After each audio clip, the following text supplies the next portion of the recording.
नमस्कार साथियों, मैं अजय कुमार स्वागत करता हूं अपने YouTube चैनल एके ज्ञान जीएस चैनल में। आज का हमारा टॉपिक है सिंधु घाटी सभ्यता, इंडस वैली सिविलाइजेशन। चलो चलते हैं अपने टॉपिक की ओर। सिंधु घाटी सभ्यता, इसका पहले हम आकार जान लेते हैं कि इसका आकार कैसा था। इसका आकार पश्चिमोत्तर भारत में यानी पश्चिम के साइड में, पश्चिमोत्तर भारत में लगभग त्रिभुजाकार क्षेत्र में विस्तृत जो इसका आकार था वो त्रिभुजाकार था। जो इसकी उत्तरी दिशा थी वो कहाँ तक फैली हुई थी? उत, उत, उत्तर दिशा थी इसकी मांडा कश्मीर में है जो, और चिनाब नदी तक। दक्षिणी दिशा थी देमाबाद जो महाराष्ट्र में थी, नदी गोदावरी नदी। पूर्व दिशा कहाँ तक फैली हुई थी? आलमगीरपुर उत्तर प्रदेश जो मेरठ के पास में है, ये हिंडन नदी के पास में। पश्चिमी दिशा सुतकांगेडोर बलूचिस्तान जो अफगानिस्तान के पास में है, ये दास्क नदी तक।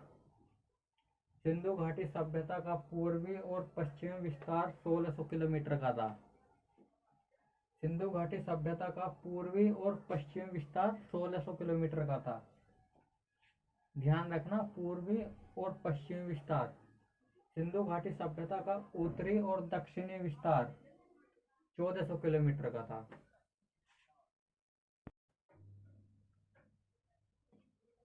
सिंधु घाटी सभ्यता का सबसे पूर्वी स्थल यानी स्थल कौन सा था? पूर्वी आलमगीरपुर मेरठ जो यूपी में जो मेरठ के पास में है। सिंधु घाटी सभ्यता का सबसे पश्चिमी, ये पश्चिमी स्थल पूछ रहा है, ये है सुतकांगेडोर बलूचिस्तान जो अफगानिस्तान के पास में है। सिंधु घाटी सभ्यता का सबसे उत्तरी स्थल, ये उत्तरी स्थल है मांडा कश्मीर जो पाकिस्तान में है। सिंधु घाटी सभ्यता का सबसे दक्षिणी, ये दक्षिणी बिंदु है देमाबाद महाराष्ट्र मुंबई में है।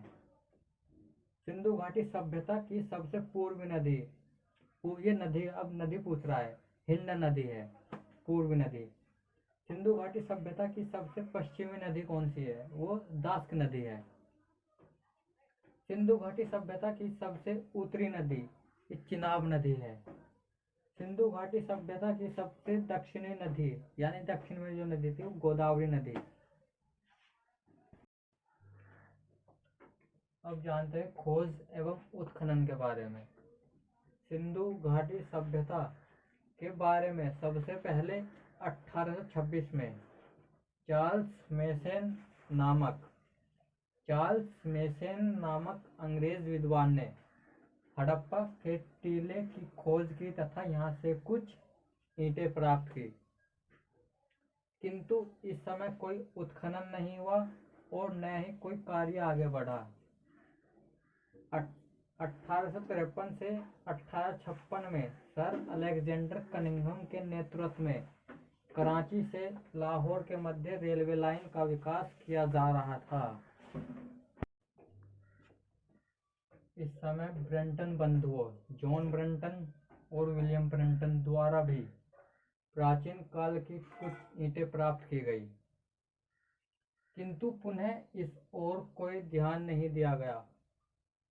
1921 में भारतीय पुरातात्विक एवं सर्वेक्षण विभाग के निर्देश पर दयाराम साहनी की अध्यक्षता में हड़प्पा नामक स्थल की खोज हुई। कब हुई? 1921 में। इससे पुरातत्व विभाग का ध्यान विशेष रूप से इस सभ्यता की ओर आकर्षित हुआ। इस समय भारतीय पुरातत्व एवं सर्वेक्षण विभाग के अध्यक्ष जॉन मार्शल थे। यदि आपसे पूछा जाए कि भारतीय पुरातत्व एवं सर्वेक्षण विभाग के अध्यक्ष कौन थे, तो जॉन मार्शल थे। हड़प्पा सिंधु घाटी सभ्यता का उत्खनन किया जाने वाला प्रारंभिक स्थल है, यानी हड़प्पा पहला स्थल है जो खोजा गया था।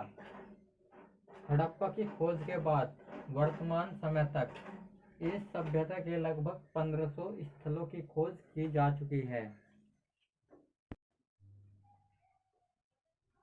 अब देखते हैं सिंधु घाटी सभ्यता का नामकरण। हड़प्पा सभ्यता, हड़प्पा सभ्यता क्यों कहा जाता है इसको? हड़प्पा इस सभ्यता का उत्खनित किया जाने वाला पहला स्थल है, इसलिए इसको हड़प्पा सभ्यता के नाम से जाना जाता है। क्यों कहा जाता है? हड़प्पा इस सभ्यता का उत्खनन किया जाने वाला पहला स्थल होने के कारण इसको हड़प्पा सभ्यता के नाम से भी जाना जाता है।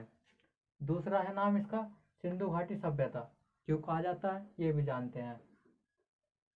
हड़प्पा की खोज के बाद प्रारंभ में जब इस सभ्यता के अन्य स्थलों की खोज एवं उत्खनन किया गया तो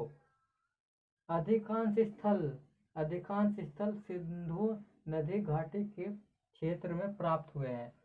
अधिकांश जो स्थल है ना वे सिंधु नदी घाटी के क्षेत्र में प्राप्त हुए हैं। अब जानते हैं सरस्वती घाटी सभ्यता। सरस्वती घाटी सभ्यता क्यों कहा जाता है इसको? सिंधु घाटी सभ्यता के लगभग 1100 स्थलों की खोज सिंधु तथा गंगा नदी घाटी के मध्यवर्ती क्षेत्रों में हुई है। यानी सिंधु नदी और गंगा नदी घाटी के बीच के क्षेत्रों में हुई है। प्राचीन साक्ष्यों के आधार पर यह माना जाता है कि इन दोनों नदियों के मध्य यानी बीच में क्षेत्र में सरस्वती नदी प्रवाहित होती थी यानी बहती थी। अंततः इस आधार पर सिंधु घाटी सभ्यता को सरस्वती घाटी सभ्यता के नाम से भी जाना जाता है। सिंधु घाटी सभ्यता को प्रथम नगरीय सभ्यता भी कहा जाता है। क्यों कहा जाता है ये जानते हैं। अपनी समकालीन सभ्यताओं के विपरीत सिंधु घाटी सभ्यता के उत्खनन से पक्की ईंटों के घर, पक्की सड़कों का निर्माण, सुनियोजित जल निकासी की प्रणाली, सुनियोजित नगर व्यवस्था इत्यादि के प्रमाण मिले हैं। यानी पक्की ईंटों के घर, पक्की सड़कें और पक्की सड़कों का निर्माण, सुनियोजित जल निकासी की प्रणाली, सुनियोजित नगर व्यवस्था इत्यादि के प्रमाण मिले हैं। इस प्रकार नगरीय विशेषताओं को धारण करने के आधार पर सिंधु घाटी सभ्यता को भारतीय इतिहास में प्रथम नगरीकरण के रूप में स्वीकार किया जाता है। सिंधु घाटी सभ्यता को कांस्ययुगीन सभ्यता भी कहा जाता है। क्यों कहा जाता है ये जानते हैं। सिंधु घाटी सभ्यता में तांबे में टीन मिलाकर बने कांस्य के उपकरणों की बड़े पैमाने पर खोज हुई है। इसलिए इसे कांस्ययुगीन सभ्यता के नाम से भी जाना जाता है।